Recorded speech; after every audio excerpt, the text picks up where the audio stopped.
ಹೋಟೆಲ್ಗೆ ಹೋಗದೇ ಇರೋ ಜನರು ಯಾರಿದ್ದಾರಲ್ವಾ? ಜನರ ಹೊಟ್ಟೆ ತುಂಬಿಸೋ ರಾಜ್ಯದ ವಿವಿಧ ಹೋಟೆಲ್ಗಳ ಮಾಲೀಕರು ಒಂದೇ ಸೂರಿನಡಿ ಸೇರ್ಕೊಂಡಿದ್ರು.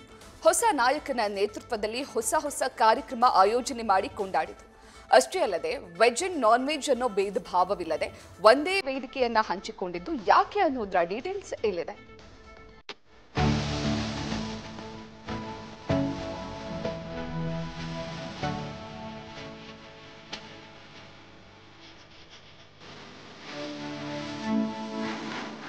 ಕರಾವಳಿ ಆಗ್ಲಿ, ಉತ್ತರ ಕರ್ನಾಟಕ ಆಗ್ಲಿ, ವೆಜ್ ಆಗಿರ್ಲಿ, ನಾನ್ ವೆಜ್ ಆಗಿರ್ಲಿ, ನಾಡಿನ ಯಾವುದೇ ಮೂಲೆಗೆ ಹೋದ್ರೂ ಟೇಸ್ಟಿ, ಸ್ಪೈಸಿ, ಕ್ವಾಂಟಿಟಿ ಜೊತೆಗೆ ಕ್ವಾಲಿಟಿ ಫುಡ್ ಕೊಡೋರು ಅಂದ್ರೆ ಅದು ನಮ್ಮ ಹೋಟೆಲ್ ಉದ್ಯಮದವರು.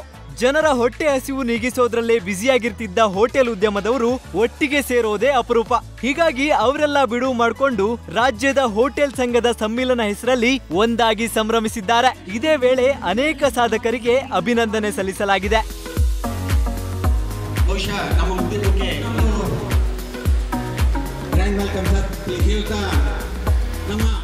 ಅರಮನೆ ಮೈದಾನದ ಗೇಟ್ ನಂಬರ್ 9ರಲ್ಲಿ ರಾಜ್ಯ ಹೋಟೆಲ್ ಸಂಘದ ಸಮ್ಮಿಲನ ಕಾರ್ಯಕ್ರಮ ಅದ್ದೂರಿಯಾಗಿ ನಡೆಯಿತು.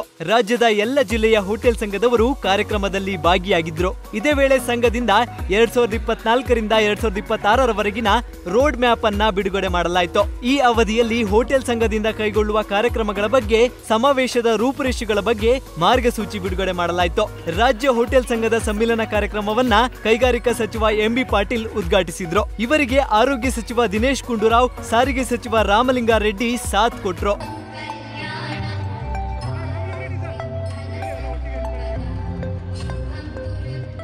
ಇನ್ನು ಕಾರ್ಯಕ್ರಮದ ಕೇಂದ್ರ ಬಿಂದುವಾಗಿದ್ದೇ MRG group chairman doctor K Prakash Shetty ಅವರು. ಗೋಲ್ಡ್ ಪಿನ್ ಸೇರಿದಂತೆ ಹಲವಾರು ಹೋಟೆಲ್ಗಳನ್ನ ತೆರೆಯುವ ಮೂಲಕ 10,000 ಕಾರ್ಮಿಕರಿಗೆ ಇವರು ಬೆಳಕಾಗಿದ್ದಾರೆ. ಅದಷ್ಟೇ ಅಲ್ಲದೆ ಆರ್ಥಿಕವಾಗಿ, ಶೈಕ್ಷಣಿಕವಾಗಿ ಹಿಂದುಳಿದವರಿಗೆ ಹುಟ್ಟುಹಬ್ಬದಂದು 5 ಕೋಟಿ ನೀಡುವ ಮೂಲಕ ಸಹಾಯ ಹಸ್ತ ಚಾಚಿರೋ ಪ್ರಕಾಶ್ ಶೆಟ್ಟಿ ಅವರಿಗೆ ಸನ್ಮಾನ ಮಾಡಲಾಯಿತು.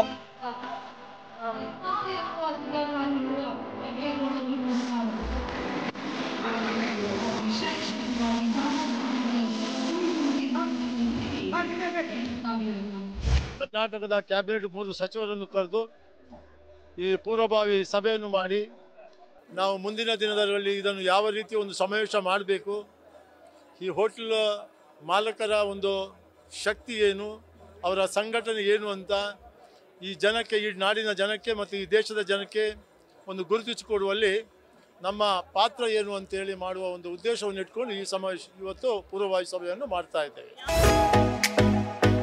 1954ರಲ್ಲಿ ಪ್ರಾರಂಭವಾಗಿರೋ ರಾಜ್ಯ ಹೋಟೆಲ್ ಸಂಘ ರಾಜ್ಯಾದ್ಯಂತ 5,000ಕ್ಕೂ ಹೆಚ್ಚು ಹೋಟೆಲ್ ಮತ್ತು ರೆಸ್ಟೋರೆಂಟ್ಗಳನ್ನ ಹೊಂದಿದೆ.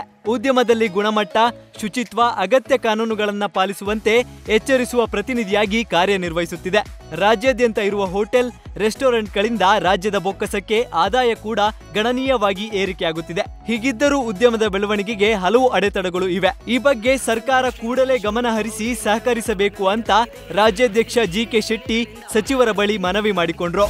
ನಮ್ಮಲ್ಲಿ ತಪ್ಪುಗಳಿದ್ರೆ ಸರಿಪಡಿಸ್ಕೊಳ್ಳೋಕೆ ಅವಕಾಶ ಕೊಡಿ, ನಾವು ಸರಿಪಡಿಸ್ಕೊಳ್ತೇವೆ. ಅವರು ಕೂಡ ಹಾಗೆ ಹೇಳಿದ್ರು.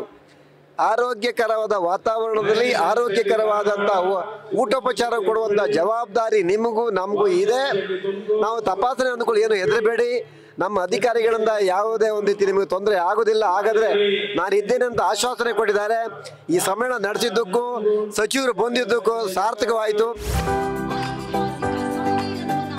ಇನ್ನು ಕಾರ್ಯಕ್ರಮದಲ್ಲಿ ಹೋಟೆಲ್ ಕ್ಷೇತ್ರದಲ್ಲಿ ಸಾಧನೆ ಮಾಡಿದ ರಾಜೇಶ್, ಚಂದ್ರಶೇಖರ್ ಹೆಬ್ಬಾರ್, ಆರ್ ರಮಣರೆಡ್ಡಿ ಅವರನ್ನ ಸನ್ಮಾನಿಸಲಾಯಿತು. ಕಾಪು ಶಾಸಕ ಸುರೇಶ್ ಶೆಟ್ಟಿ, ದಕ್ಷಿಣ ಭಾರತ ಹೋಟೆಲ್ ಒಕ್ಕೂಟದ ಅಧ್ಯಕ್ಷ ಶಾಮರಾಜು, ಎಂಬಿ ರಾಘವೇಂದ್ರ ರಾವ್, ಮಧುಕರ್ ಎನ್ ಶೆಟ್ಟಿ ಮತ್ತಿತರರು ಕಾರ್ಯಕ್ರಮದಲ್ಲಿ ಉಪಸ್ಥಿತರಿದ್ದರು.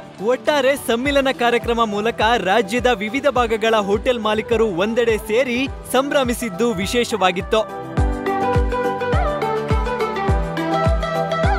ಪ್ರಗತಿ Shetty, news first, Bengaluru. News first ನಿರ್ಭೀತಿಯಿಂದ ನಿಮ್ಮ ಪರವಾಗಿ.